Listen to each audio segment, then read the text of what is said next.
이 석가모니 부처님 당시에 있었던 일입니다. 2600여 년 전 석가모니 부처님 제자 중에 뽀딜라라는 스님이 있었습니다. 뽀딜라라는 스님이 있었는데요. 이 뽀딜라 스님은 삼장법사였습니다. 삼장법사.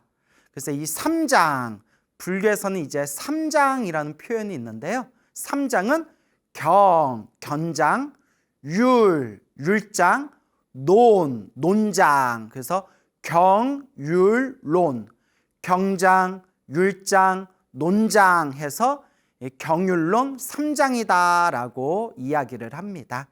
경은 부처님의 말씀을 모아놓은 것을 경이라고 합니다. 경. 그래서 우리가 경전이라고 하죠. 무슨 경, 뭐 금강경, 법화경 하듯이 부처님의 말씀을 모아놓은 것을 경이라고 하고요. 부처님의 계율, 부처님의 계율의 말씀을 모아놓은 것을 율이라고 합니다. 율, 뭐뭐 하지 말아라, 뭐뭐 하지 말아라. 이렇게 부처님의 계율에 대한 가르침을 모아놓은 것을 율이라고 하고요. 논은 이제 우리가 논문 쓰다 할 때 논자 있죠. 그래서 부처님의 제자분들께서 부처님의 경과 율을 해석한 것을 이제 논이다라고 흔히 이야기를 합니다. 그래서 경, 율, 론. 그래서 이것을 삼장이라고 부르게 됩니다. 그때 이제 삼장법사였던 뽀딜라라는 스님이 있었습니다. 이 뽀딜라 스님은 과거 전생에서부터 수행을 많이 하신 스님이었습니다. 그래서 과거 전생에서부터 이 글공부, 학문을 많이 닦으신 분이었대요. 그래서 과거칠불, 여러분 과거칠불이라고 들어보셨습니까? 우리 불교에서는 지금 석가모니 부처님 이전에도 수많은 부처님들이 계셨고 석가모니 부처님 이후에도 수많은 부처님들께서 세상에 출현해서 끝없이 이 중생들을 제도하신다고 합니다. 그래서 과거에 출현했던 수많은 부처님들 중에서 석가모니 부처님을 기준으로 과거에 출현하셨던 7 부처님을 과거 칠불이다라고 부르게 됩니다. 그러니까 석가모니 부처님 이전에는 가섭이라는 부처님이 계셨고요. 가섭 부처님 이전에는 구나한모니라는 부처님이 계셨고요. 또 그 이전에는 구류손이라는 부처님이 계셨고, 어쨌거나 이렇게 석가모니 부처님 기준으로 과거에 7 부처님이 계셨다. 그럼 또 이제 미래에 미륵 부처님이 오시잖아요. 그러면 미륵 부처님이 세상에 출현하시면 이제 미륵 부처님을 기준으로 과거에 7 부처님이니까 미륵 부처님이 출현하신 시대를 기준으로 하면 석가모니 부처님이 이제 과거불이 되시는 거죠. 과거에 출현하셨던 부처님. 자, 그래서 석가모니 부처님 이전으로 과거 칠불, 과거에 출현하셨던 7 부처님 시대 때에도 이 뽀딜라 스님은 삼장법사였다고 합니다. 그러니까 과거 전생에서부터 어마어마하게 이제 공부를 많이 하신 스님이셨어요. 그래서 이 삼장법사는 부처님의 경, 율, 론 삼장을 달달달달달 외우고 해박한 그런 어떤 부처님 가르침에 대한 지식을 담고 있어야 삼장법사라는 그런 명예로운 호칭을 얻게 됩니다.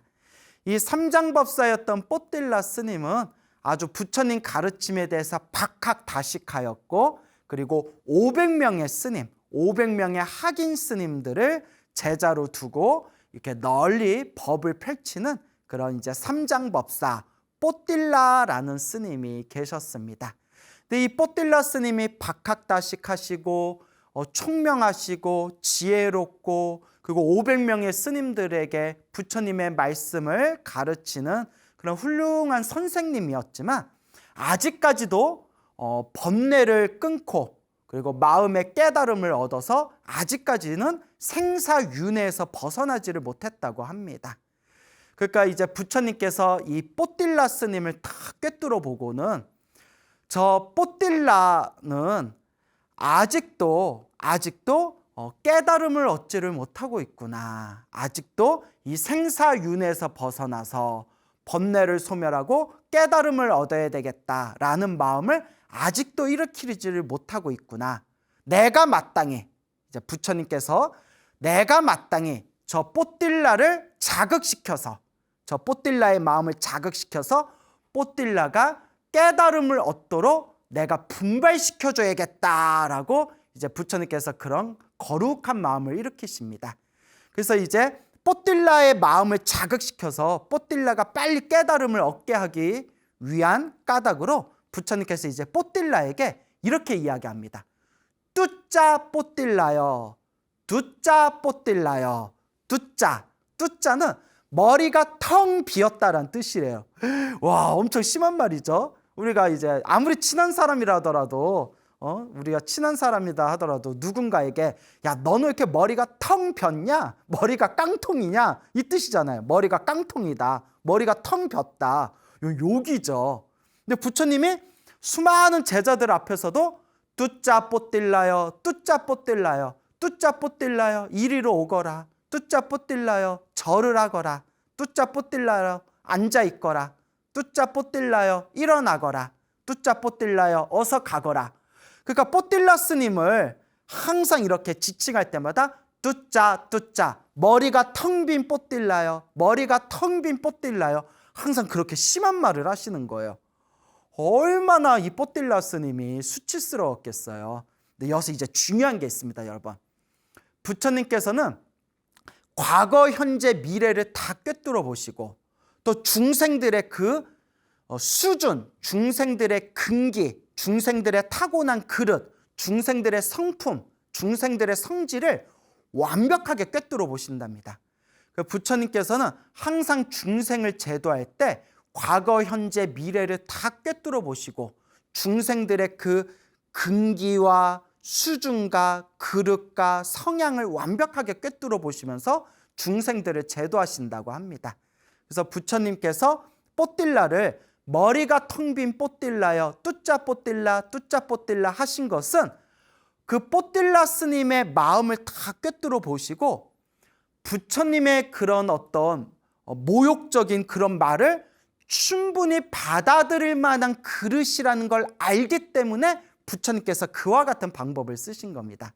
그러니까 부처님께서는 함부로 그렇게 말씀하시는 분이 아니라 이 중생은 받아들일 만한 그릇이구나 하면 그 그릇에 맞춰서 눈높이에 맞춰서 법을 설하시고 아직은 받아들이지 못할 만한 그릇이구나 하면 부처님께서는 그 중생에 대해서 또 눈높이에 맞춰가지고 또 그에 맞춰서 법을 설하시게 됩니다.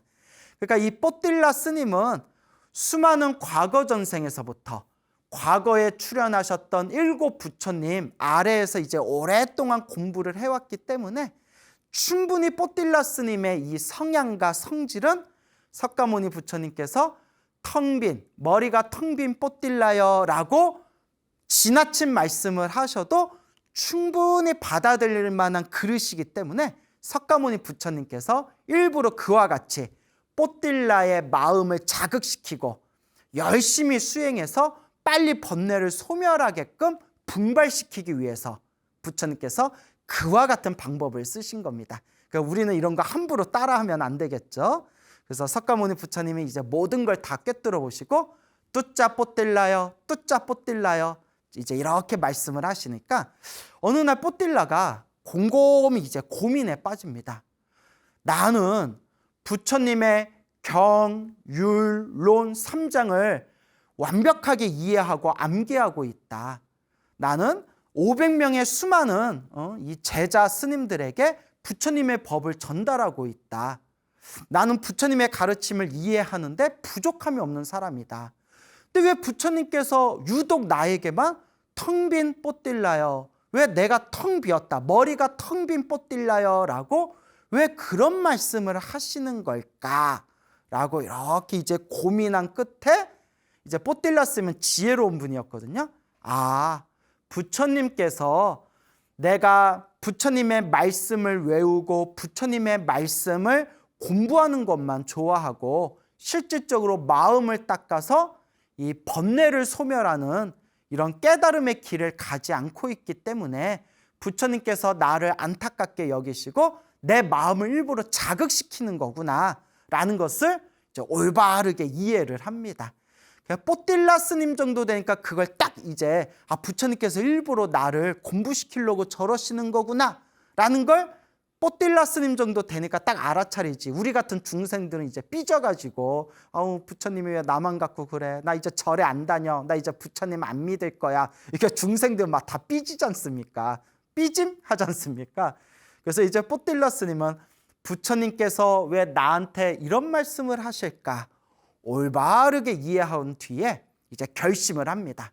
그래, 부처님께서 나에게 원하고 바라시는 대로 내가 깨달음의 길을 가야겠다. 내가 이 번뇌를 끊고 생사윤회에서 벗어나야겠다. 내가 모든 번뇌와 욕망이 사라진 아라한이 되어야 되겠다. 이제 마음에 굳게 결심하고 제자들 몰래, 500명의 제자들 몰래 짐을 싸가지고 몰래 절 밖으로 이제 나오게 됩니다. 그래서 아주 먼 길을, 수십 킬로미터의 먼 길을 걷고 걸어서 어느 숲속에 있는 자그마한 사찰에 들어가게 됩니다. 그 숲속에 있는 자그마한 사찰에는 30명, 30명의 스님들이 살고 있었다고 합니다. 30명의 비구 스님들이 살고 있었는데 이 뽀딜라 스님이 왜 수십 킬로미터를 걸어가지고 그 숲속에 있는 작은 사찰, 30명의 스님들, 비구 스님들이 수행하고 있는 그 작은 사찰에 왜 찾아갔냐? 그 작은 사찰에 30명의 비구 스님들은 모두가 다 아라한이었다고 합니다. 그 30명의 스님들 다 아라한의 깨달음을 얻은 욕망과 번뇌가 사라진 거룩한 성자들이었기 때문에 거룩한 성자들이 아라한들이 모여서 살고 있는 사찰이기 때문에 수십 킬로미터를 걸어서 그곳을 이제 찾아갔다고 합니다.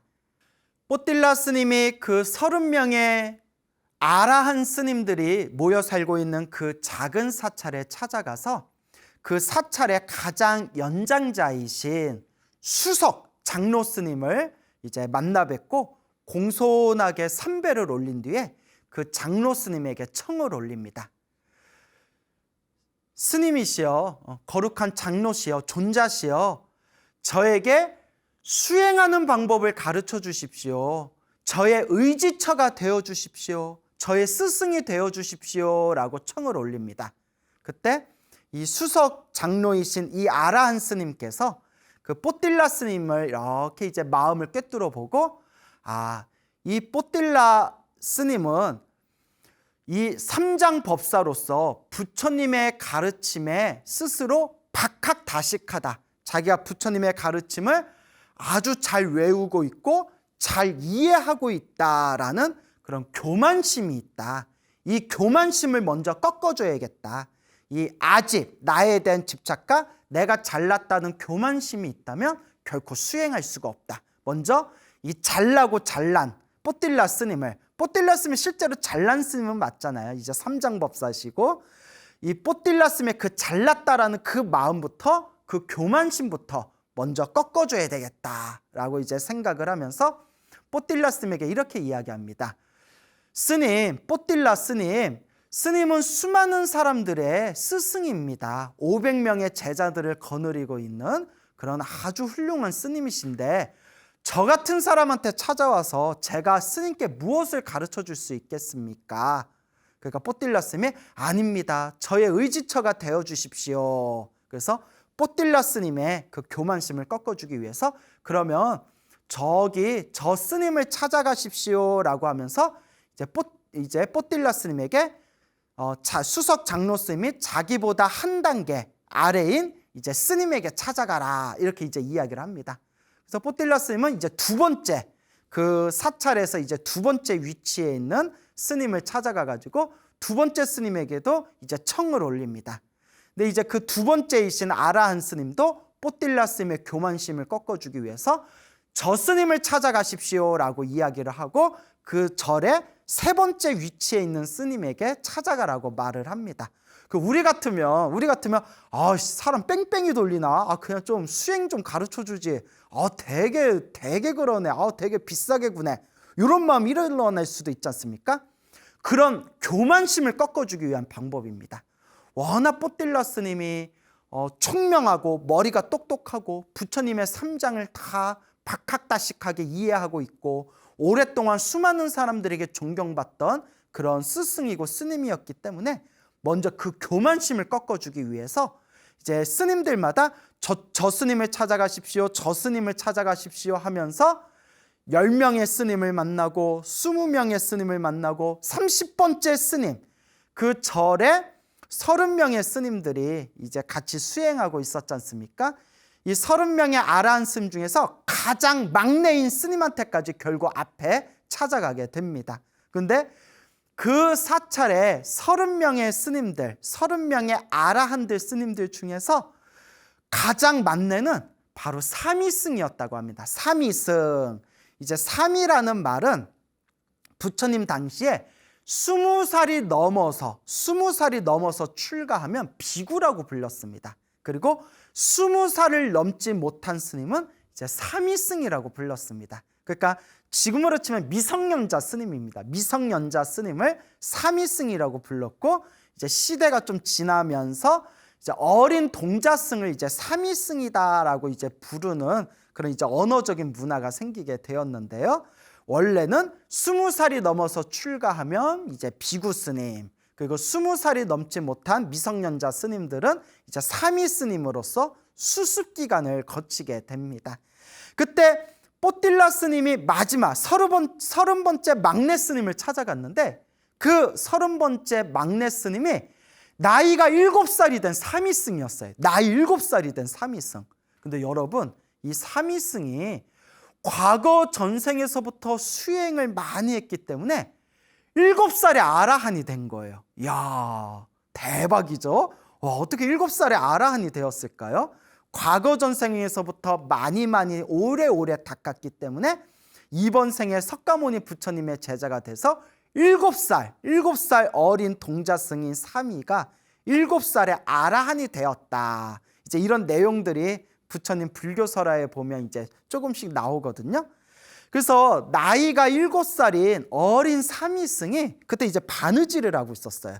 근데 여러분, 삼위승, 7살 된 삼위승이지만 이미 아라한의 경지입니다. 욕망과 번뇌가 사라진 아라한이었어요. 바느질을 하고 있으면서 자기 앞에 찾아온 그 뽀딜라 어른 스님을 거들떠도 안 보는 거예요. 원래는 비구 스님, 장로 스님이 이렇게 찾아오면 어린 삼위승은 자리에서 일어나서 절을 올리고 예배를 올리고 자리를 이렇게 이제 좋은 곳으로, 높은 곳으로 옮겨드리는 게 삼위승의 예법이거든요. 근데 이제 바느질하면서 거들떠도 안 보는 거예요. 자, 여기서 중요한 게 그 삼위승은 이미 아라한이기 때문에 탐욕이나 성냄이나 어리석음이 전혀 없는 존재입니다. 나이만 7살이지 이미 욕망과 번뇌가 사라진 아라한이었어요. 근데 삼위승이, 그 나이 어린 삼위승이 왜 그런 건방진 모습을 보였냐, 이미 여러분들 눈치채셨죠? 순수하게 그 뽀딜라 스님을 위해서, 뽀딜라 스님의 교만심을 꺾어주기 위해서 일부러 그런 모습을 보이는 거예요. 그러니까 뽀딜라 스님이 그 나이 어린 삼위승에게 스님 나의 의지처가 되어 주십시오라고 이제 청을 올립니다. 이 정도면 뽀딜라 스님은 거의 교만심이 꺾인 거나 다름이 없어요. 가장 높은 어른 스님을 찾아가서 저의 스승이 되어 주십시오라고 했을 때 저 스님한테 찾아가십시오, 저 스님한테 찾아가십시오 해서 30명의 스님들을 뺑뺑이 돌면서 스님들에게 가르침을 주십시오라고 했는데 오히려 빠꾸 먹고, 우리가 속된 말로 빠꾸 먹었다 이러잖아요. 빠꾸를 먹고 마지막에는 한참이나 나이가 어린 삼위승 앞에까지 이렇게 공손하게 서서 두 손을 모아가지고 삼위승이여 스님 저에게 의지처가 되어 주십시오 라고 말할 정도면 사실상 교만심이 거의 꺾인 거나 다름이 없죠. 그때 이제 이 아라한이었던 나이 7살이 된 삼위승이 뽀딜라 스님을 시험하기 위해서 이렇게 이야기합니다. 스님, 저한테 가르침을 배우려면 제가 하는 이야기, 제가 스님을 훈계하는 것을 달게 받아야 됩니다. 스님이 그러실 수 있겠습니까? 스님같이 잘나고 훌륭한 스님이 저처럼 나이 어린 이 사미승의 훈계를 달게 받을 수 있겠습니까? 기분 나쁘지 않겠습니까? 이렇게 살짝 찔러봐요. 쿡쿡 찔러봐요. 이제 시험하기 위한 거죠. 그때 뽀틸라 스님이 이렇게 대답합니다. 스님이 저에게 불 속으로 뛰어들라고 한다면 저는 그 불 속에도 뛰어들겠습니다. 그때 사미승이 이렇게 이야기합니다. 스님, 그러면 저 연못에 한번 풍덩 들어가십시오 라고 합니다. 그 한참 어른 스님에게 그 쬐끄만 사미스님이 저 연못 위에 뛰어들어가십시오 라고 딱 명령을 내립니다. 그때 주저하지 않고 뽀틸라 스님은 그 사미승 앞에서 그 새카맣게 어린 그 사미승이 시키는 대로 그 연못 위에 이 승복, 가사를 입은 채로 풍덩 그 연못 안에 뛰어들게 됩니다. 그때 이 아라한인 이 사미승은 충분히 교만심이 꺾였고 충분히 가르침을 받아들일 만한 마음의 준비가 되었구나라는 것을 이 아라한 사미승이 그 뽀틸라 스님을 꿰뚫어 보게 되죠. 그래서 물을 뚝뚝 떨어뜨리고 있는 이제 뽀틸라 스님을 다시 부른 뒤에 이제 이렇게 이야기합니다. 스님, 뽀틸라 스님, 제 말을 잘 들어보십시오. 땅굴이 있는데 이 땅굴에 구멍이 6개가 뚫려 있습니다. 구멍 6개가 뚫려 있는 땅굴이 있는데 그 땅굴 안에 도마뱀이 쏙 들어갔습니다. 그 도마뱀을 잡으려면 어떻게 해야 됩니까? 깊은 땅굴 안에, 그 조그맣고 긴 땅굴 안에 들어간 그 도마뱀을 잡으려면 어떻게 해야 되겠습니까? 구멍 6개가 뚫렸으니까 구멍 6개 중에서 5개의 구멍을 꽉 막은 뒤에 구멍 하나만 지키고 있으면 그 도마뱀을 잡을 수가 있습니다. 나머지 구멍을 다 막아버리고 구멍 하나만 지키고 있으면 그 구멍에 언젠가는 그 구멍에서 나오려고 할 때 그때 딱 잡으면 됩니다. 뽀틸라 스님, 그와 같습니다. 우리는 눈, 귀, 코, 혀, 몸, 생각 이 6가지 구멍이 있습니다. 이 6가지 구멍 중에서 눈, 귀, 코, 혀, 몸 이 5가지를 꽉 막아버리고 오로지 생각, 오로지 이 마음만 있는 그대로 관찰하십시오. 그러면 도마뱀을 꽉 잡듯이 이 번뇌를 꽉 잡아서 이 번뇌를 이겨낼 수 있을 겁니다. 라고 사미승, 아라한이신 사미승이 그런 가르침을 내리자 이 짧은 몇 마디 속에서 뽀틸라 스님은 마치 이제 등잔에 기름을 부은 것 같아서 마음이 환해지는 걸 느낍니다. 이제 오랫동안 과거 전생에서부터 충분히 부처님의 가르침을 공부했고 이번 생에 지혜롭고 총명했던 뽀틸라 스님이기 때문에 그 사미승의 몇 마디 법문 속에서 그 핵심을 아주 올바르게 이해하고 올바르게 그 핵심의 가르침을 파악하게 됩니다. 그러니까 이미 과거 전생에서부터 많이 닦으신 분이기 때문에 충분히 이제 그릇이 만들어진 상태였어요. 그렇게 뽀틸라 스님은 그 사미 스님에게 고마움을, 감사함을 표하면서 스님, 그거면 충분합니다. 너무나 훌륭하신 가르침에 감사드립니다.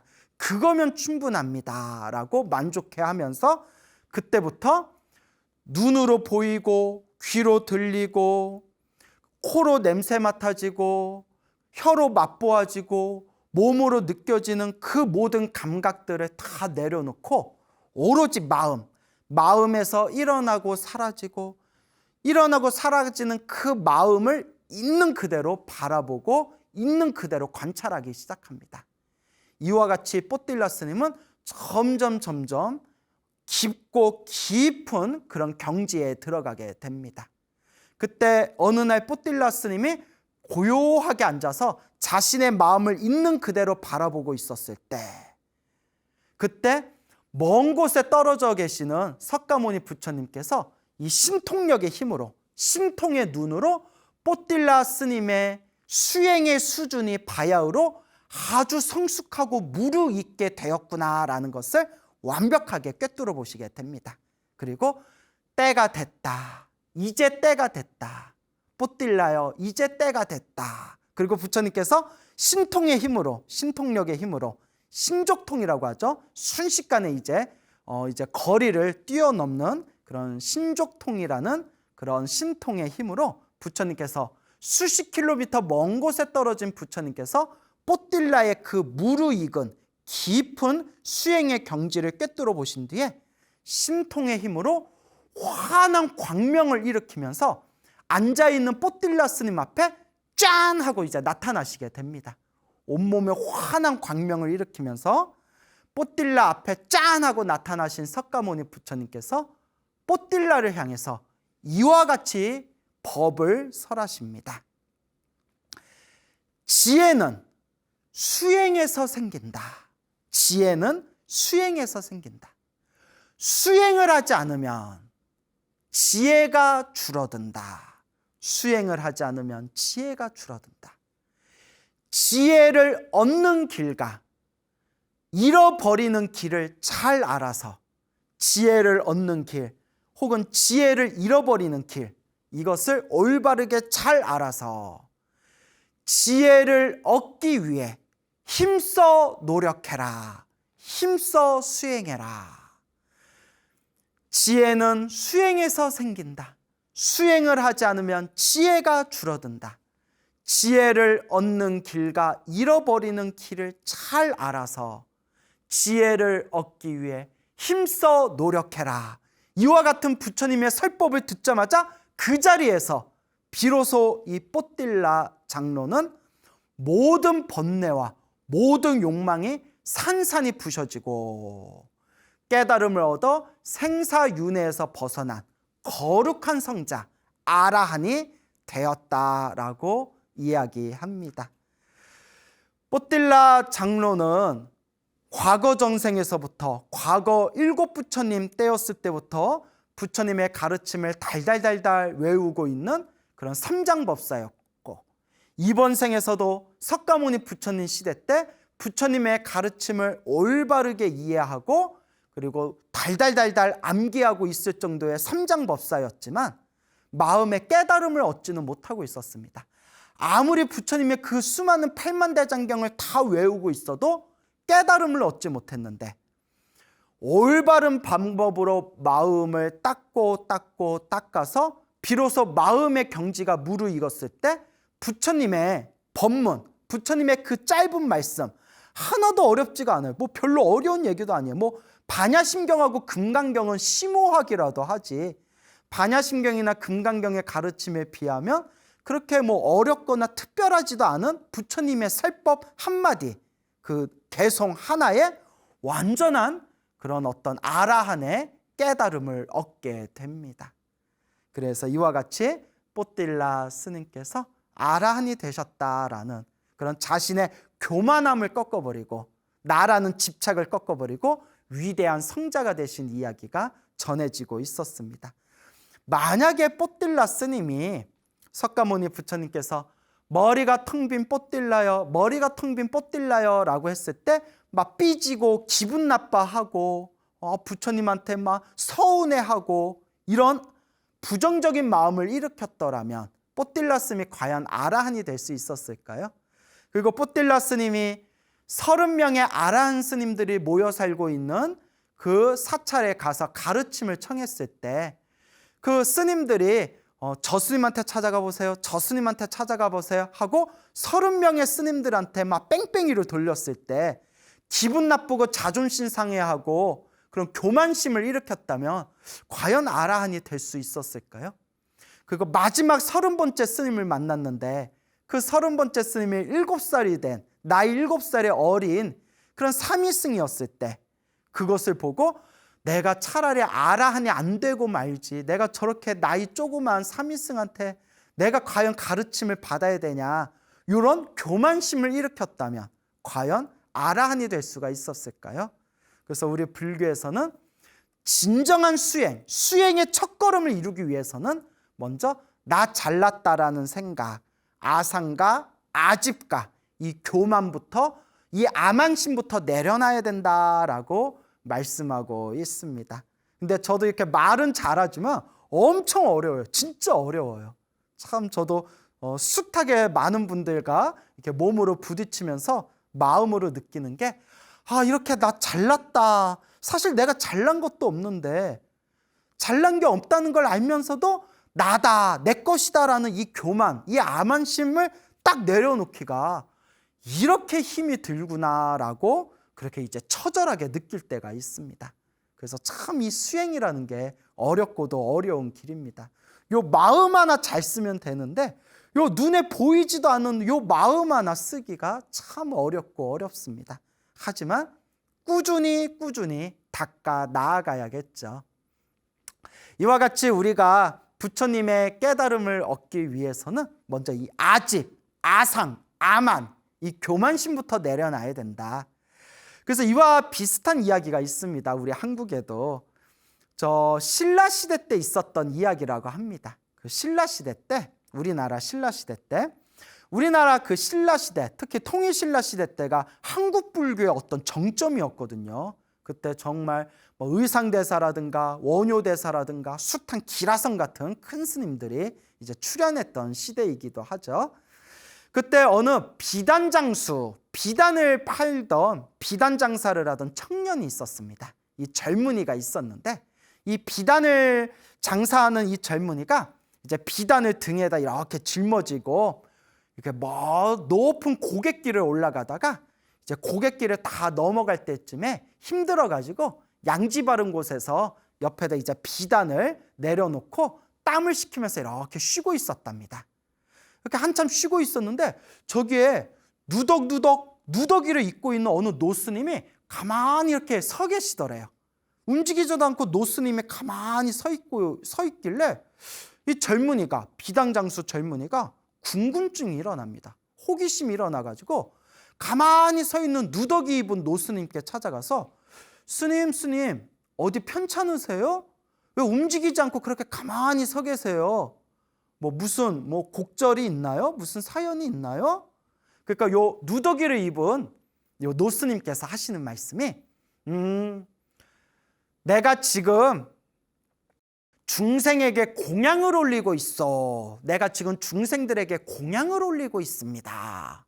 그러니까 젊은이가 아무리 주변을 둘러봐도 아무것도 없는데, 아무것도 없는데 주변에 아무도 없고 누구 하나 없는데 도대체 무슨 공양을 올리신다는 거예요? 하니까 요 노스님이 하신 말씀이, 누더기 입은 노스님 하신 말씀이, 내 몸에 이가 있는데, 그 옛날 이 있잖아요.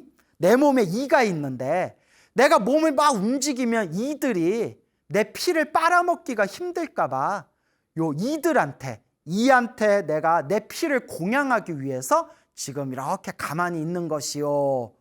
그 말 듣고 젊은이가 깜짝 놀라가지고 참 별나다. 우리 같으면 딱 드는 생각에 더러워. 더럽잖아요. 막 이에다가 막 피 빠르라고.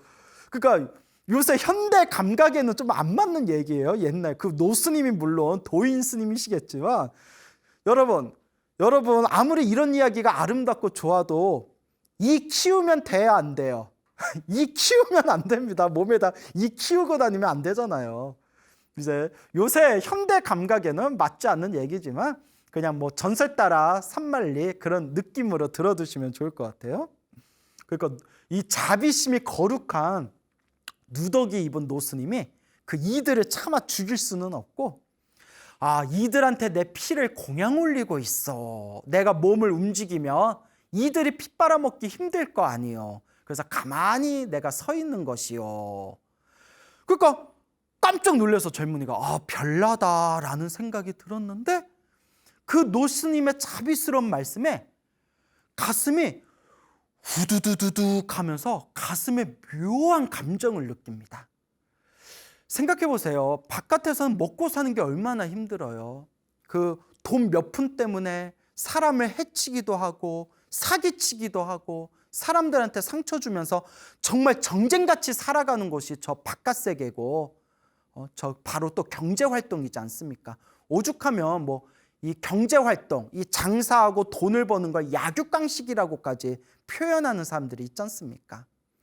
그러니까 이 비단 장수가 이렇게 비단을 팔면서 전국을 돌면서 그렇게 마음에 힘들고 답답하고 지쳐 있을 때 이들에게 피 빨아먹으라고 내가 공양 올리고 있어라는 그런 너무나 천진하고 순수하고 자비심이 가득한 그 노스님의 말씀을 듣고 가슴이 우두루루루 이렇게 무너지는 그런 이제 묘한 느낌을 받게 됩니다.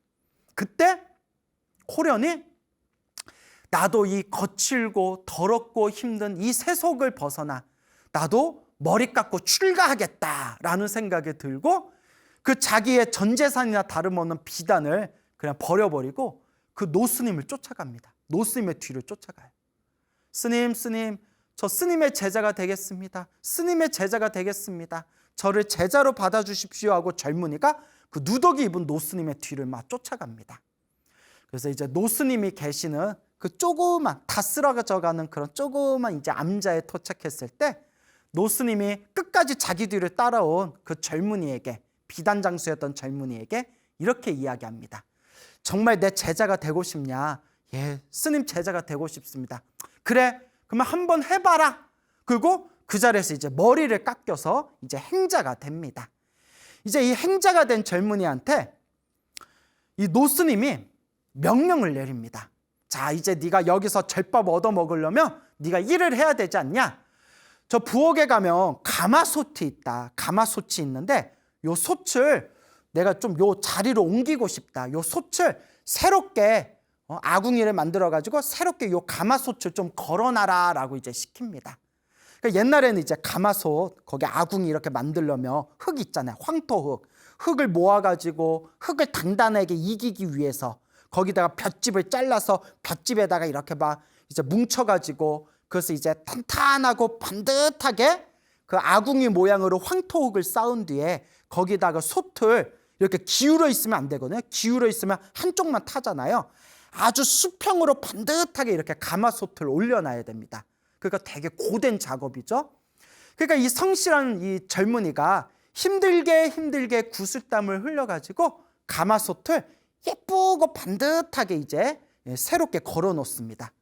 근데 이제 노스님이 오시더니 갑자기 노스님이 야 여기 아닌 것 같다. 야 저쪽으로 다시 바꿔서 만들어라 이러더래요. 힘들게 만들어 놨는데 다시 바꾸려니까 얼마나 화딱지가 나겠어요. 근데 젊은이가 아무 말도 없이 묵묵하게 예 하더니 또 저쪽 자리에 가가지고 또 새롭게 또 가마솥을 또 걸어놨어요. 또 힘들게 고된 작업을 해가지고. 근데 또 노스님이 오시더니 괜히 화를 버럭 내면서 야 삐뚤어졌잖아. 반듯하게 해야지. 근데 젊은이는 자기가 아무리 봐도 반듯한 것 같은데 노스님이 화를 내면서 다시 걸어라. 그거 어떡해요? 또 다시 또 이제 작업을 해서 또 만들었대요. 노스님이 와서 야야야 너는 눈이 삐뚤어졌냐? 똑바로 못 거냐? 이런 식으로 시비를 걸면서 그 솥을 9번을 새로 갈았대. 9번. 9번을 새로 가르라고 시켰는데 젊은이가 그냥 묵묵하게 예 하면서 9번의 솥을 새로 그렇게 이제 걸었다고 합니다. 여러분들 같으면 화내지 않고 몇 번 할 수 있겠어요? 여러분들 같으면? 저는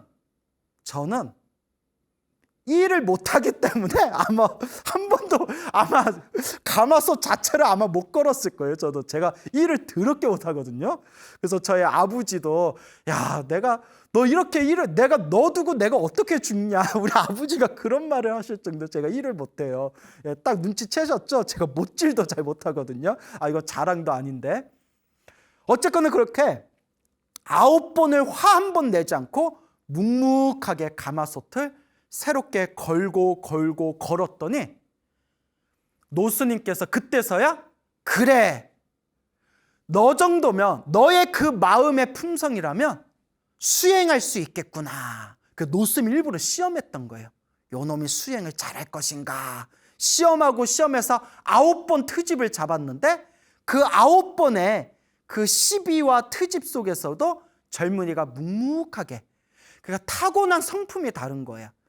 그래서 우리가 누구든지 이번 생에 마음을 깨치면 그 자리에서 부처가 될 수 있지만 이론적으로는, 하지만 실제로 부처님의 경전이나 불교설화를 보면 대부분 전생에 닦은 분들이에요. 사실 전생에 닦은 분들이 이번 생에 그 마음의 품성이 무르익어서 뻥 하고 깨달음을 얻게 되거든요. 그래서 이 남다른 아주 그런 좋은 그릇을 갖춘, 좋은 품성을 가진 이 젊은이가 그 노스님 밑에서 열심히 수행해가지고 큰 깨달음을 얻은 그런 위대한 스승이 되셨다. 그래서 그 젊은 이제 스님, 그 젊은이, 그 스님을 이제 후대에 솥을 9번 갈았다 해가지고 그 뜻을 높여서 구정선사라고 불렸다고 합니다. 구정, 솥을 9번 갈았다. 그래서 구정선사다라는 그런 유명한 한국불교 설화가 있습니다. 그래서 우리는 이런 이야기를 통해서 머리로는 다 알아요. 솔직히 뭐 나도 알고 여러분들도 다 아시잖아요. 아집을 버려야 된다, 아상을 놓아야 된다, 아만과 교만심을 완전히 내려놔야 된다. 요 교만심이 있으면 올바른 불자가 아니다, 올바른 수행자가 아니다.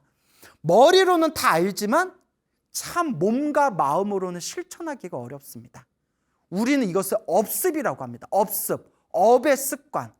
과거 전생에서부터 중생으로서 내가 지었던 몸과 말과 생각으로 지은 이 중생으로서의 업의 습관 때문에 머리로는 다 알면서 몸과 마음이 잘 안 따라준다. 하지만 꾸준히 닦고 닦고 나아갈 수밖에 없다. 그렇게 정진하다 보면 우리도 언젠가는 저 위대한 부처님과 같은 그런 똑같은 깨달음을 얻게 될 것이다 라는 것을 우리 불자 여러분들 꼭 명심하시고 되새기시기 바랍니다. 우리 중생들은 누구나 행복하기를 원합니다. 모든 살아있는 존재들은 괴로움에서 벗어나기를 원하고 고통에서 벗어나기를 원합니다. 살아있는 모든 존재는 행복하기를 원합니다. 물론 그 행복의 기준은 저마다 다르겠죠.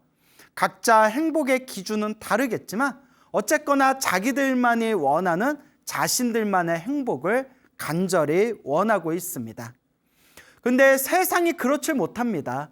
중생들이 살아가는 세상 자체가 불만족스럽고 고통이고 괴로움이 가득합니다. 오죽하면 부처님께서는 이 윤회 세상에 일어나고 있는 모든 존재들, 그 존재들 자체가 다 괴로움의 연속이다라고까지 말씀을 하셨겠습니까? 태어나서 괴로움이고 태어나면 늙고 병들고 죽음이 기다리고 있기 때문에 괴로움입니다. 살아가면서 사랑하는 사람을 못 만나서 괴롭고 미워하는 사람을 자꾸 봐야 돼서 괴롭습니다. 구하고 싶은 게 있는데, 얻고 싶은 게 있는데, 가지고 싶은 게 있는데 구하지 못해서, 얻지 못해서, 가지지 못해서 괴롭습니다. 이와 같이 이 세상을 살아가는 우리 중생이란 존재는 몸과 마음 자체가 영원하지 못한 불완전한 존재에 불과할 뿐입니다. 그래도 이 속에서 진정한 행복을 얻기 위해서, 영원한 행복을 얻기 위해서 부처님께서 제시한 방법이 바로 마음 수행입니다. 마음을 수행해서 마음을 잘 닦아서 완전한 깨달음을 얻게 된다면, 모든 번뇌가 소멸하게 된다면, 탐욕과 성냄과 어리석음이 완전히 소멸하게 된다면 그것이야말로 진정한 영원한 행복이 될 것이다 라고 부처님께서는 말씀하셨죠. 하지만 우리 중생들이 지금 당장 이 인생을 살아가면서 시급한 것들이 있습니다. 사실 머리 깎은 스님들이나 무슨 마음 공부, 마음 수행, 마음의 깨달음, 해탈과 열반, 탐진치 삼독의 소멸, 모든 번뇌망상에서 벗어남, 이런 것들을 추구하지만 대부분의 많은 사람들은 지금 당장 자기들이 해결해야 할 굉장한 시급한 일들이 많습니다. 먹고 사는 문제도 있고, 애도 키워야 되고, 애 키우려면 돈도 많이 들고, 집값은 팍팍 오르고, 뭐 등등 얼마나 많은 시급한 일들이 있습니까?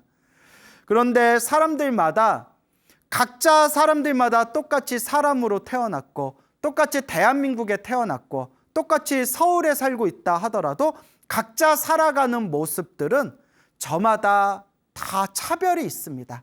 어떤 사람은 조금 더 여유 있고 넉넉하게 살아가는 사람이 있고 또 어떤 사람은 하루하루 겨우겨우 버티듯이 그렇게 힘겹게 혹은 핍박받으면서 살아가시는 분들도 있을 겁니다. 어떤 분은 건강하게 살아가시는 분들도 있고 어떤 분은 항상 몸이 아프고 병약하게 살아가시는 분도 계실 겁니다. 어떤 분은 항상 마음이 즐거운 분도 계시겠지만 어떤 분은 하루하루가 이 마음이 지옥같이 답답하고 힘든 분들도 굉장히 많을 겁니다. 왜 중생들 살아가는 모습은 다 이렇게 차별이 있을까요? 부처님 경전에 보면 부처님께서는 이 모든 게 자신이 지은 업이다라고 말씀하셨습니다. 모두가 자신이 지은 업이기 때문에 항상 내가 지었던 악업을 소멸해야 되고 항상 선업을 짓기 위해서 노력해야 된다라고 부처님께서는 경전에서 누누이 말씀하셨습니다. 그래서 이번 생에 일어나고 사라지는 이 모든 현상 자체가 그냥 이번 생에서만 이루어지고 이번 생에서만 사라지는 것이 아니라 과거 전생에서부터 시작 없는 머나먼 과거에서부터 지금에 이르기까지 서로가 지은 업보와 서로의 인연법의 힘에 의해서 유지가 되었던 것이고 지금 내가 짓고 있는 나의 이 업과 내 주변에 있는 사람들이 지었던 업에 서로의 인연의 흐름 때문에 또한 미래 세상에 수많은 현상들이 펼쳐지게 됩니다.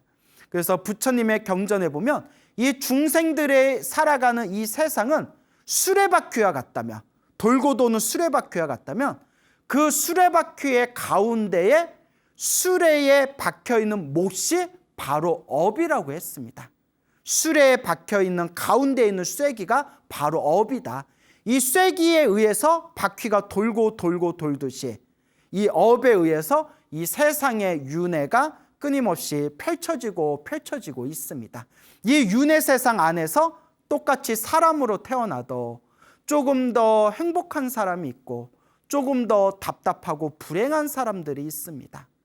이 모든 것이 다 평등하게 행복하고 이 모든 것이 다 아무런 괴로움 없이 모두 다 그 행복을 다 누릴 수만 있다면 얼마나 좋겠습니까? 하지만 이것은 하늘에 있는 신들조차도 인간의 운명에 개입할 수가 없다고 합니다. 왜냐? 자신이 지은 업은 자신이 받아야 되기 때문입니다.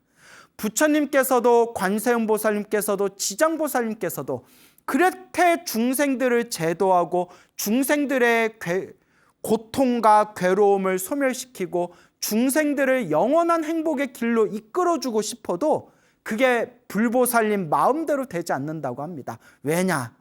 자기가 지은 업은 자기가 받기 때문입니다. 그래서 불교에서는 부처님이 아무리 중생들을 제도하고 싶으셔도 아무리 보살님들, 수많은 보살님들, 관세음보살님과 지장보살님 같은 그런 훌륭한 성인들께서 우리를 제도하고 싶어 하셔도 내 스스로 닦지 않으면 불보살님이 나를 구제하지 못한다라는 그런 말이 우리 불교에서는 전해지고 있습니다. 결국 온전히 모든 행복과 불행은 자신의 책임인 것입니다. 그리고 이 인생을 살아가면서 힘들고 괴롭고 답답한 사람들이 내가 지은 악업, 내가 지은 업장을 조금이라도 정화하고 조금이라도 소멸하기 위해서 마음을 닦고 부처님의 가르침을 배워나가고 기도하고 염불하고 수행을 하는 것입니다. 왜 이렇게 사람들이 살아가는 게 힘들까? 결국은 자기의 업입니다, 여러분. 내가 지은 업을 내가 받고 있는 겁니다. 하지만 사람들은 너무나 어리석고 번뇌의 힘이 강해서 이와 같은 인과법과 이와 같은 인연법을 사람들은 쉽게 믿지 못한다고 합니다. 모든 사람들이 자신의 과거 전생을 다 볼 수 있다면 모든 중생들이 자기가 지은 업을 자기가 받는 그 현상을 똑똑하게 꿰뚫어 볼 수 있다면 아마 이 세상 사람들 중에 악업을 짓는 사람들은 상당히 많이 줄어들게 될 것입니다. 그리고 악업이 줄어들 만큼 사람들의 선업의 힘은 강해지게 될 겁니다. 사람들의 선업의 힘이 강해지면 그만큼 우리가 살아가는 이 세상이 조금 더 편안하고 조금 더 행복해질 것입니다. 하지만 우리 중생들은 탐욕과 성냄과 어리석음의 힘이 강해서 부처님의 경전을 봐도 부처님의 경전을 있는 그대로 믿지를 못합니다. 부처님의 가르침과 부처님의 말씀을 배워도 있는 그대로 받아들이질 못합니다. 그래서 불교 신자 중에서도 혹은 부처님의 가르침을 수행하고 있는 분들 중에서도 간혹 윤회를 믿지 않는다든가 업을 믿지 않는다든가 업보를 믿지 않는 분들이 제법 있는 것 같습니다. 심지어 머리를 깎은 분들 중에서도 신도들에게 강의를 할 때 마치 윤회와 업이 없다라는 식으로 그냥 이 순간에 노력하면 된다라는 식으로 이야기하시는 분도 계십니다. 물론 이 순간에 노력하면 분명히 그것은 굉장히 좋은 선업을 짓는 하나의 행위입니다. 하지만 내가 지금 이러한 상황에 처하게 된 것 자체가 내가 과거 전생에서부터 지었던 나의 업이었고 내가 지은 인연법이었다고 부처님께서는 분명히 경전에서 수많은 경전에서 누누이 말씀하고 계시는 겁니다. 그렇기 때문에 저는 우리 불자 여러분들께서 부처님의 말씀을 공부하고 부처님의 경전을 공부하고 이해되어지지 않는다고 해서 그것을 내 마음대로 부처님의 가르침을 재단해서는 안 된다. 내 마음대로 부처님의 가르침, 부처님의 경전을 내 마음대로 계산하고 내 마음대로 그 수준을 바꾸어서는 안 된다. 저는 이렇게 말씀드리고 싶습니다. 그냥 내 마음을 비우고 온전하게 부처님의 가르침을 따르시기 바랍니다. 부처님 가르침은 닦아도 닦아도 손해볼 것이 없습니다. 부처님께서는 우리들에게 돈을 많이 내라고 하신 적도 없으시고 부처님께서는 우리들에게 몸을 바치고 팔을 자르고 다리를 자르고 평생 나한테 복종해라 라고 가르치시는 분도 아닙니다. 부처님께서는 온전하게 네 복은 네가 지어야 된다. 복과 선업과 공덕을 쌓아라. 네 마음을 잘 닦아라. 마음 닦는 법을 가르쳐 주신 게 바로 부처님의 법입니다. 그래서 부처님의 가르침은 온전히 잘 닦으면 오히려 좋으면 좋았지 손해볼 것이 없습니다. 그래서 저는 항상 불자분들에게 행복해지고 싶다면 행복해질 수 있는 원인을 지어라. 행복해지고 싶다면 행복이라는 열매가 열릴 수 있는 씨앗을 심어라. 그리고 행복해지고 싶다면 복과 선업과 공덕을 쌓아라. 지금 힘들고 지금 괴롭고 지금 답답하다면 끊임없이 마음을 닦고 수행을 하고 기도를 하면서 업장을 소멸해라. 업장을 소멸해야 된다라고 간곡하게 권유하는 것입니다.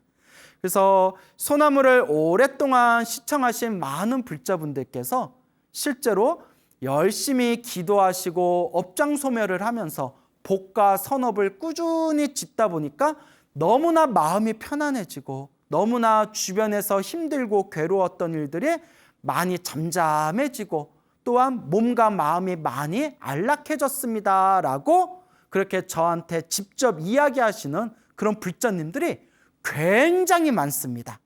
굉장히 많습니다. 그래서 우리 불자님들 힘들고 괴롭고 답답할 때일수록 기도해야 됩니다.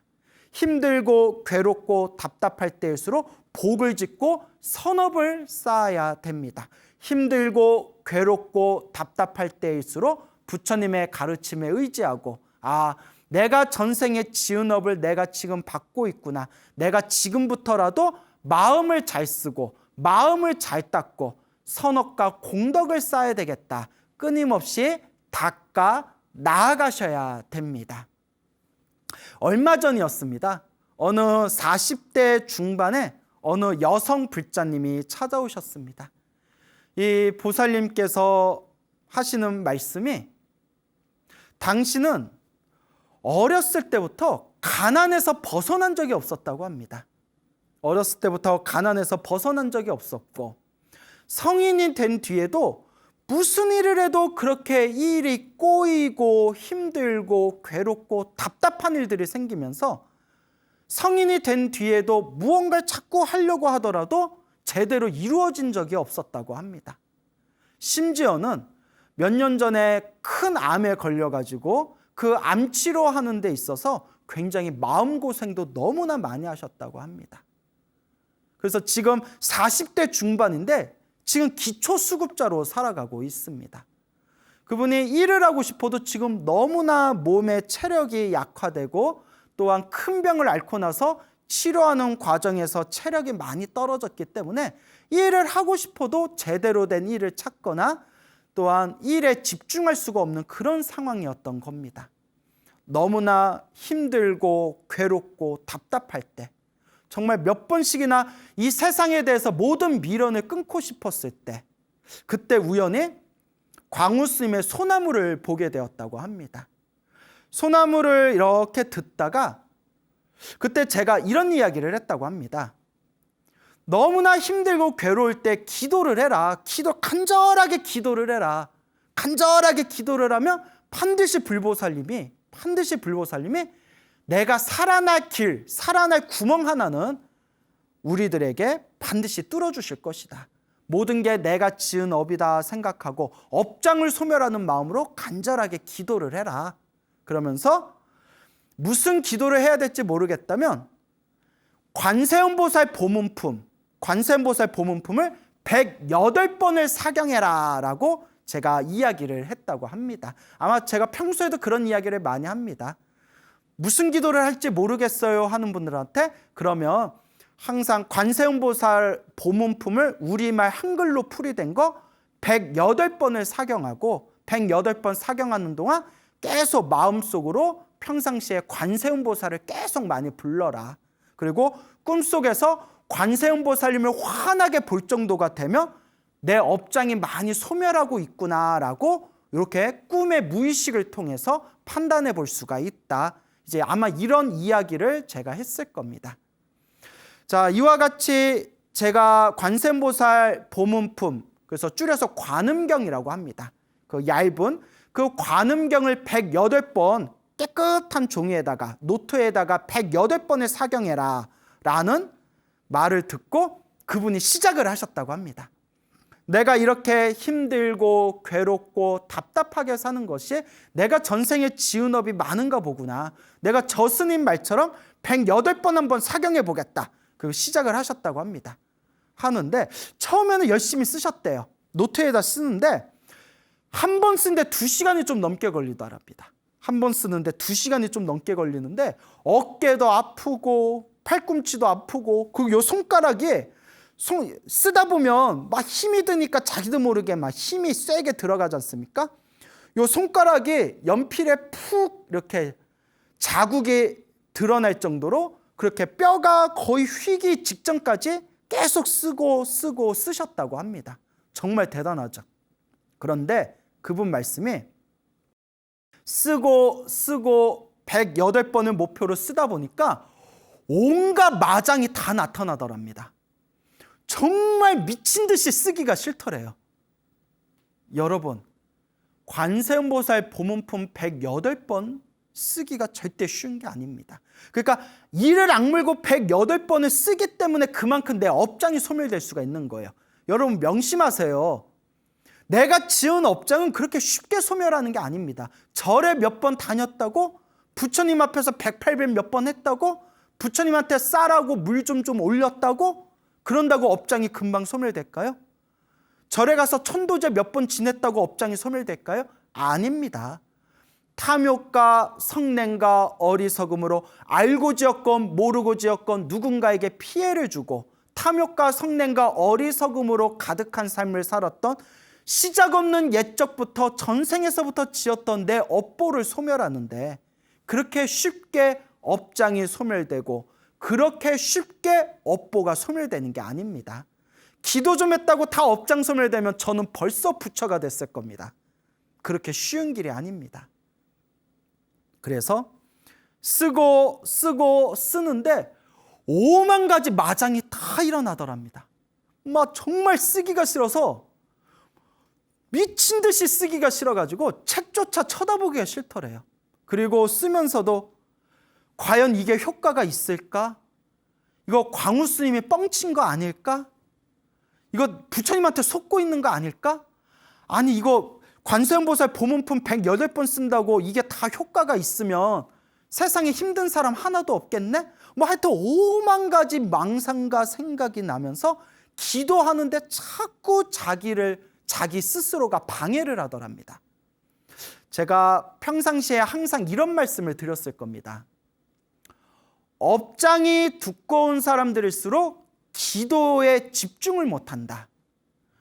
정말 업장이 두꺼운 사람들이 기도를 해야 되는데 정말 업이 두꺼운 사람들이 기도를 잘 안 합니다. 그리고 정말 업장이 두꺼운 사람들이 기도를 시작해도 제대로 집중을 못합니다. 왜냐? 내 업보가, 내 업장이 계속 내 마음을 뒤흔드는 겁니다. 그래서 업보의 장애물, 업장입니다. 번뇌와 5만 가지 망상에 내가 수행하고 마음 닦고 내가 내 업장을 소멸하는 이 수행의 길을 자꾸 방해하고 장애를 하고 자꾸 내 마음을 뒤흔드는 겁니다.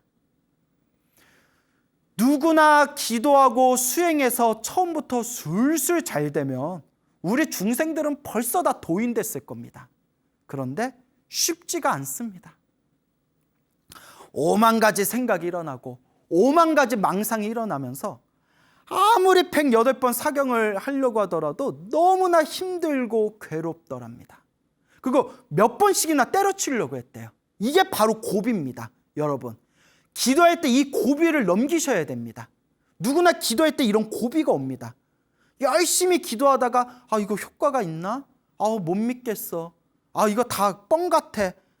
그러면서 기도하고자 하는 내 의지를 꺾어버립니다. 심지어 기도를 열심히 해서 가피를 받고 불보살님의 가피의 확신이 딱 세워진 사람조차도 기도하다가 한 번씩 이런 마장이 뒤흔들 때가 있습니다.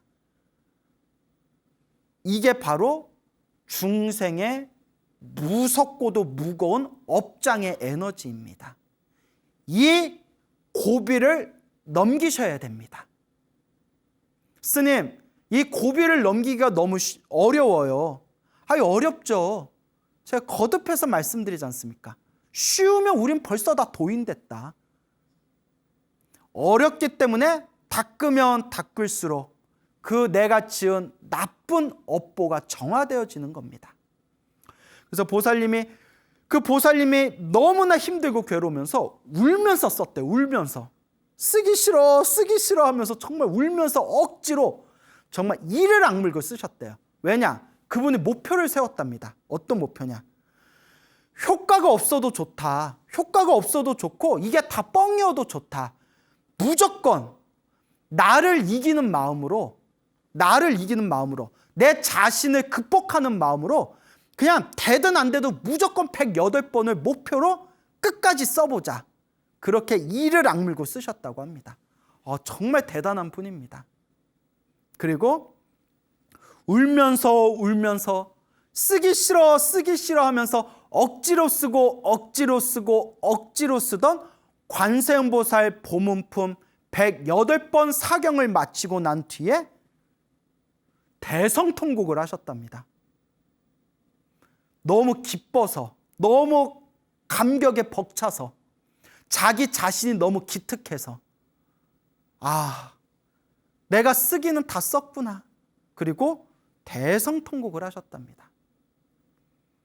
그래서 그분이 저를 만나 뵙고 싶다고 할 때 코로나 사태도 있고 또 제가 이것저것 바쁜 경황에 사람들을 좀 만나기가 어려울 때 그분이 108번 사경했다는 이야기를 듣고 제가 108번 사경했는데 스님 못 뵈더라도 상관은 없고 요 108번 사경한 이 책을 어떻게 해야 되겠습니까? 라는 그런 질문을 듣고 나서 내가 만나 뵈야겠다. 도대체 어떤 분이길래 108번을 사경하셨을까?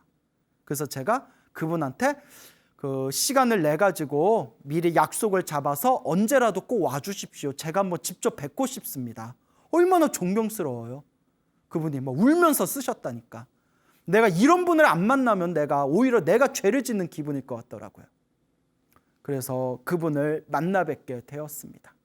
그분이 108번을 사경을 하시고 자기가 살아왔던 삶이 너무나 힘들고 괴롭고 답답하고 너무나 고통스러웠다고 말씀을 하시면서 제가 지은 업장을 참회하는 마음으로, 업장을 소멸하는 마음으로 억지로나마 108번을 사경했습니다 라고 말씀하시더라고요. 그래서 그분께 질문을 드렸습니다.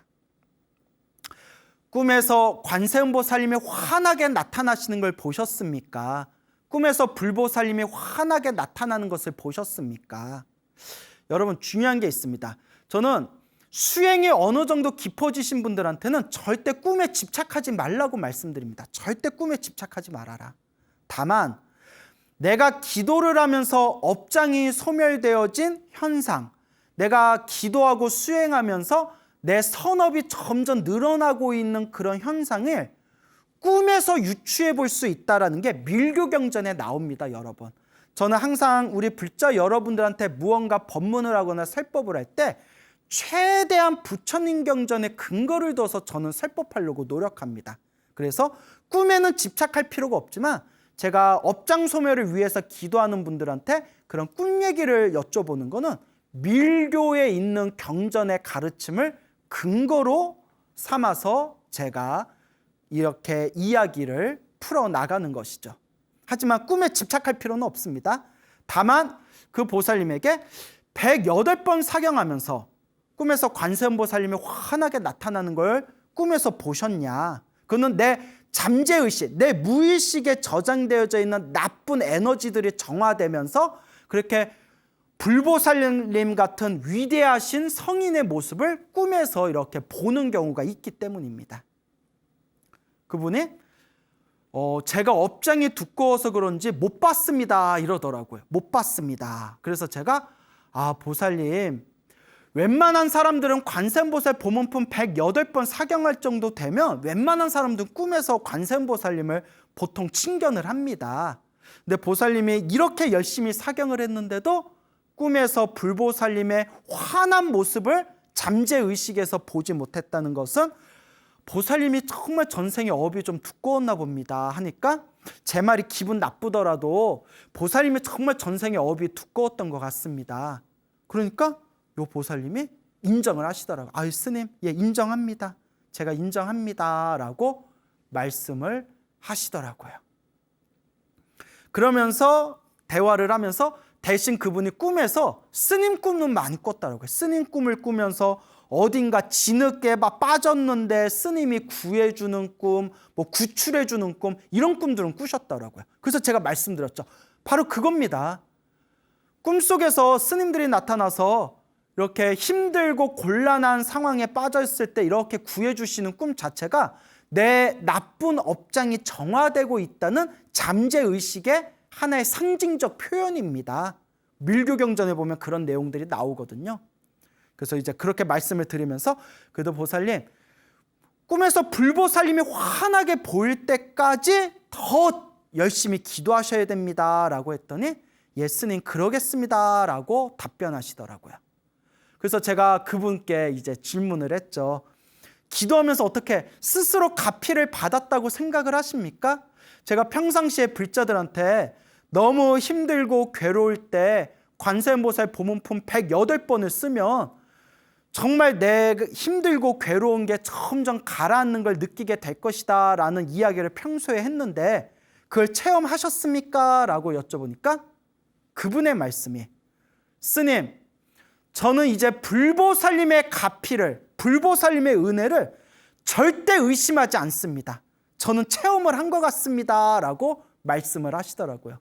제 마음이 얼마나 기쁘든지요. 그렇잖아요. 제가 어때요? 체험해보셨어요? 가피를 받으신 것 같아요? 가피는 개뿔 그냥 오가피차나 마셨어요. 이래버리면 제가 얼마나 민망하겠어요. 예, 스님 체험을 한 것 같습니다.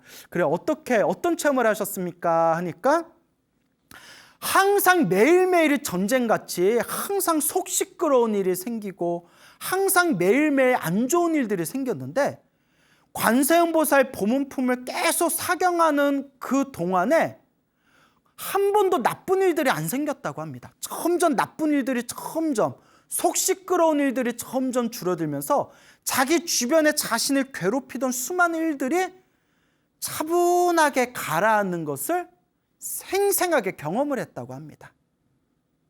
그리고 정말 108번 사경하면서 무슨 자기가 엄청난 로또에 당첨이 되었다거나 기적같이 무슨 하늘에서 무슨 황금 덩어리가 떨어졌다거나 이런 거는 없었지만 점점 자기를 힘들게 했던 주변 일들이 점점 안정되고 편안해지고 그리고 알게 모르게 조금씩 좋은 일들이 생겼다고 합니다. 흔히 말하는 행운이라고 부를 만한 좋은 일들이 조금씩 생기면서 정말 보이지 않는 무언가가 나를 도와주는 것 같다라는 느낌을 확연하게 받았다고 합니다. 바로 그게 가피죠.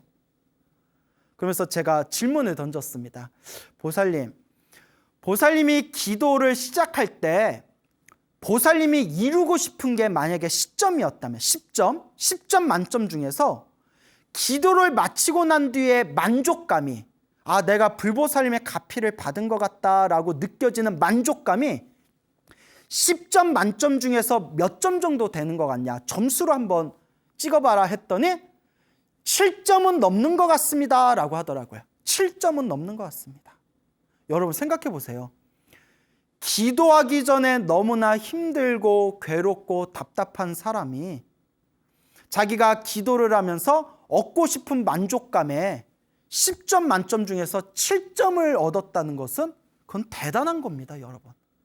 70%의 확연한 만족감에 가피를 얻게 되었다. 그러니까 당장 눈에 보이는 엄청난 부귀영화를 누린 건 아니지만 자신을 힘들고 괴롭혔던 그런 상황들이 편안해지고 안정되는 것을 분명히 느끼고 그런 자그마한 어떤 자기를 도와주는 듯한 그런 행운의 징조를 확연하게 체험하였다라고 말씀하시더라고요. 그래서 제가 너무나 잘하셨습니다, 보살님. 108번 사경하는데 얼마나 힘드셨겠습니까? 정말 잘하셨습니다 라고 칭찬을 드렸죠. 근데 그분이 아직도 업이 두꺼운 것 같더라고요. 전생에 도대체 어떤 업을 많이 지었는지 아직도 닦아야 될 게 많더라고요.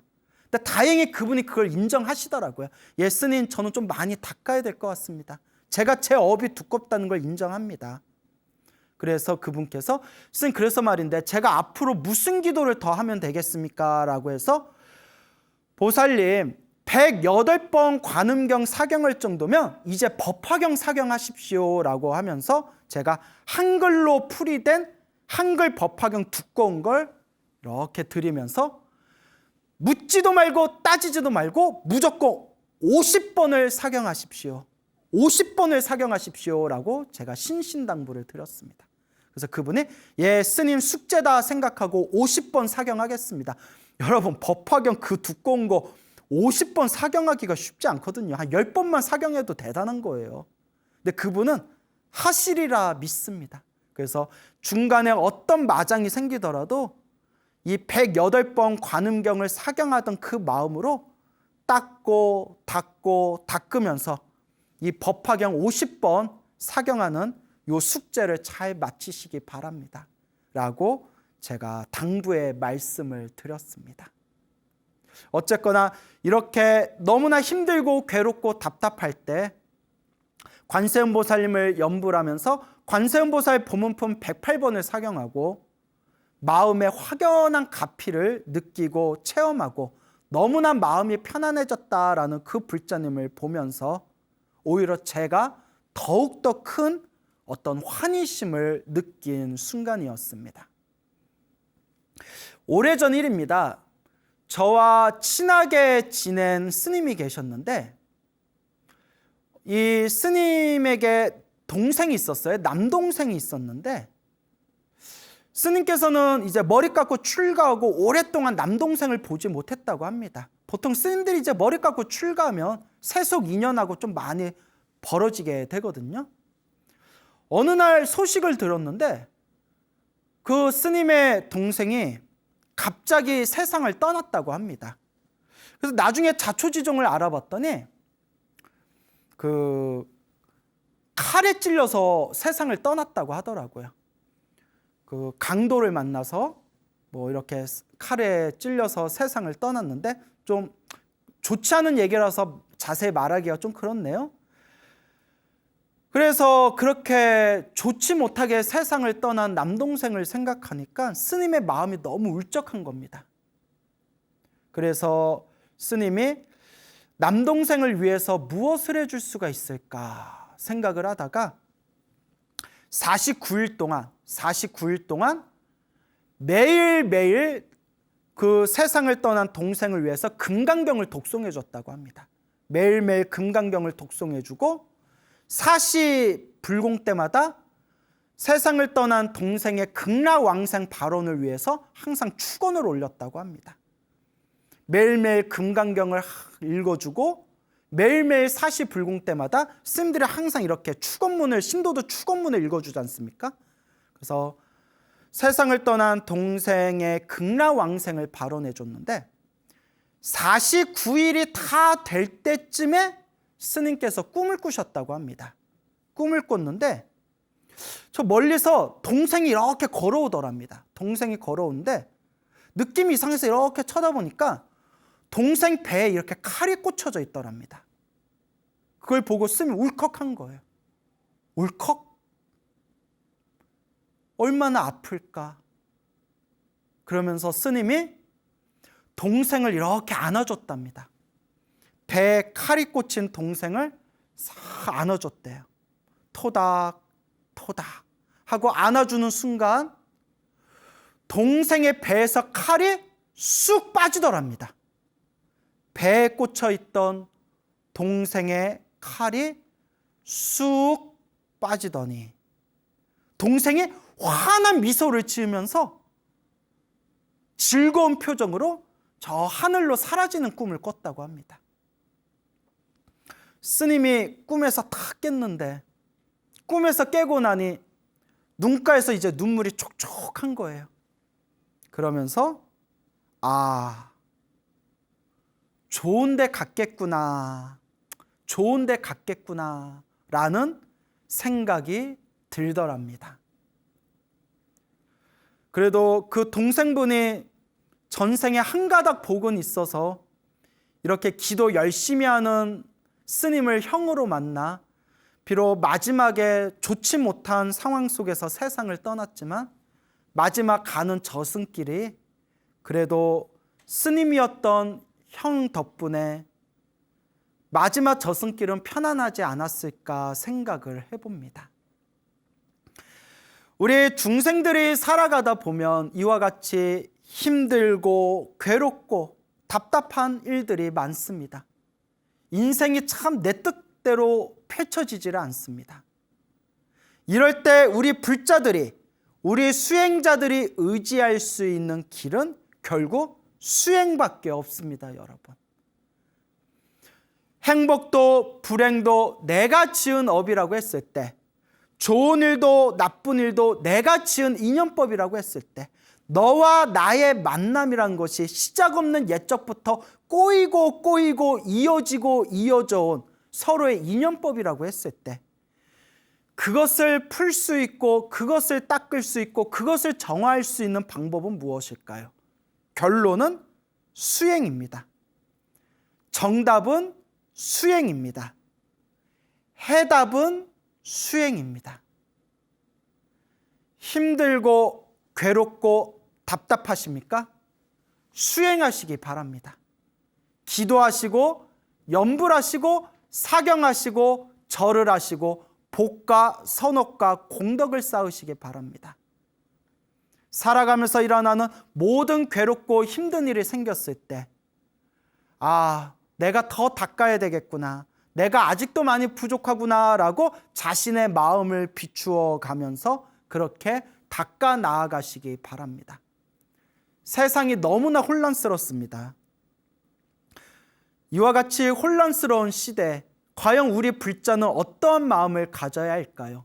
결국은 마음 수행입니다. 내 마음을 닦는 마음 공부야말로 이 혼란한 시대를 잘 헤쳐나갈 수 있는 가장 중요한 방법이 될 것입니다. 그래서 저는 불자분들에게 항상 이와 같이 요새 강조를 합니다. 여러분, 진정한 불자라면 무슨 기도를 하든 무슨 수행을 하든 마지막에 반드시 사홍서원을 발언하시기 바랍니다라고 제가 항상 강조드립니다. 우리 세상의 수많은 불자님들 중에서 절에 다니시는 분들 중에서 대부분 많은 불자님들은 자신의 개인적인 욕망만을 위해서 절에 다니시는 분들이 많습니다. 저 돈 많이 벌게 해주세요. 남편 사업 잘 되게 해주세요. 장사 잘 되게 해주세요. 우리 자식 잘 풀리게 해주세요. 평생 절에 다니면서 부처님한테 바라는 게 내 개인적인 욕망입니다. 이것은 진정한 불자가 아닙니다, 여러분. 그래서 항상 불자님들에게 제가 당부드리는 게 어떤 기도를 하든 부처님께 어떤 소원을 빌든 마지막에는 반드시 사홍서원으로 마무리해라. 사홍서원. 모든 중생을 제도하겠습니다. 모든 번뇌를 끊겠습니다. 모든 법문을 배우겠습니다. 반드시 불도를 이루겠습니다. 모든 중생 다 함께 성불하여 지이다라는 이 사홍서원의 가르침이 우리를 진정한 괴로움의 소멸과 진정한 행복의 길과 모든 중생이 안락할 수 있는 진정한 깨달음의 길로 우리를 인도해 줄 겁니다. 힘들고 괴롭고 답답한 세상에 유일한 정답은 수행입니다. 그리고 어떤 수행을 하든 항상 마음으로 사홍서원을 발언하는 불자가 되시기를, 그리고 사홍서원을 발언하는 불자를 이 우주법계 불보살님들이 다 함께 기뻐하시고 다 함께 칭찬하신다는 것을 꼭 명심하시길 바랍니다.